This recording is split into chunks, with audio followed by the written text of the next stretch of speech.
এখন দাঁড়িয়ে আছি দামোদর নদীর ধারে, যেটা লামিয়া পার্কের ঠিক পেছনে। তো বর্ষাকালে সব ব্রিজগুলো ভেঙে গেছিলো, তো এখন দেখছি এই ব্রিজটা বানিয়েছে এবং নদীতে প্রচুর জল। অন্য সময় শুকনো থাকে, আজকে দেখছি নদীতে প্রচুর জল। এবছর বর্ষাকালে প্রচুর বৃষ্টি হয়েছে, তার জন্যই এখনও জল আছে।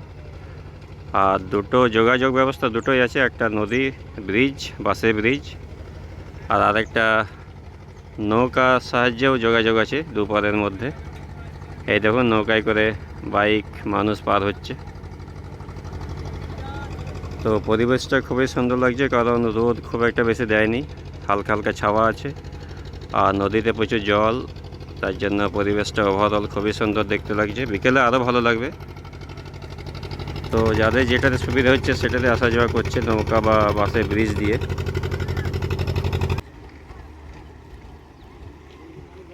আর ব্রিজে ভালোই বাইক পার হচ্ছে, বাইকে পার বাইক আপ ডাউন 40 টাকা, আর পায়ে হেঁটে গেলে পার হেড 10 টাকা করে নিচ্ছে। এবারে দামোদর নদীটা পার করব নৌকায় চেপে, দেখি কেমন অভিজ্ঞতা লাগে। কারণ এই নদীতে নৌকায় চাপা হয়নি, অন্য জায়গায় চেপেছি, কিন্তু এই নদীতে নৌকায় করে একবারও পার করিনি। যতবারই পার হয়েছি ব্রিজ দিয়ে পার হয়েছি। তো নৌকা দিয়ে পার হয়ে কেমন লাগে সেটা একবার দেখি। নৌকায় চাপছি,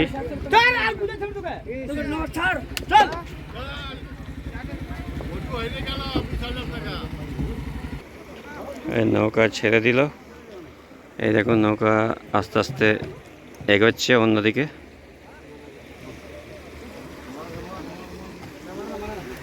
এতজন চেপে আছে নৌকাতে, বাইক, মানুষ।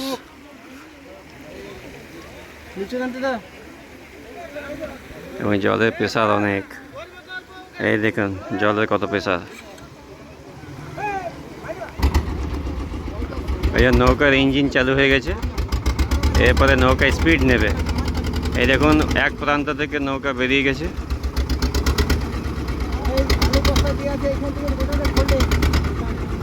এবারে আরেক প্রান্তের দিকে আস্তে আস্তে এগোচ্ছি। এই দেখুন পুরো টাইটানিক ফিল লাগছে।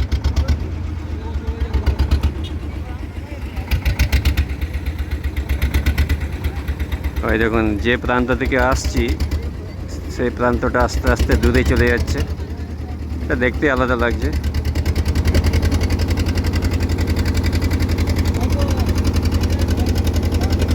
দেখুন দেখতে দেখতে কতটা দূরে চলে এলাম। দেখুন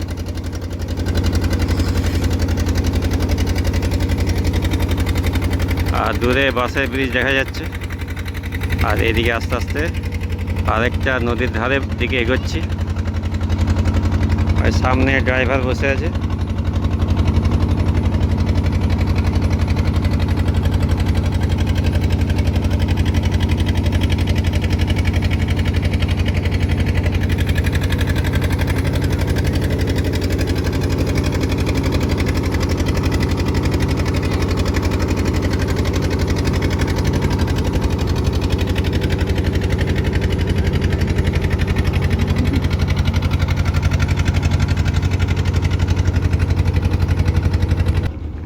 এই দেখুন নদীর আরেক প্রান্তে চলে এসেছি, অল্প সময়ের মধ্যে পৌঁছে গেলাম।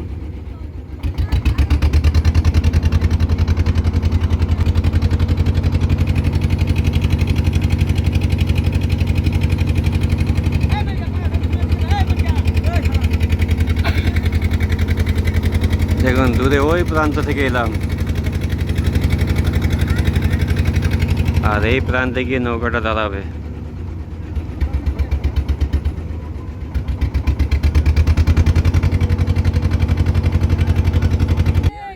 এই দেখুন আরেকটা প্রান্তে চলে এসেছি, এবং এই বাইকগুলো ওয়েটিং আছে নৌকায় চাপবে বলে।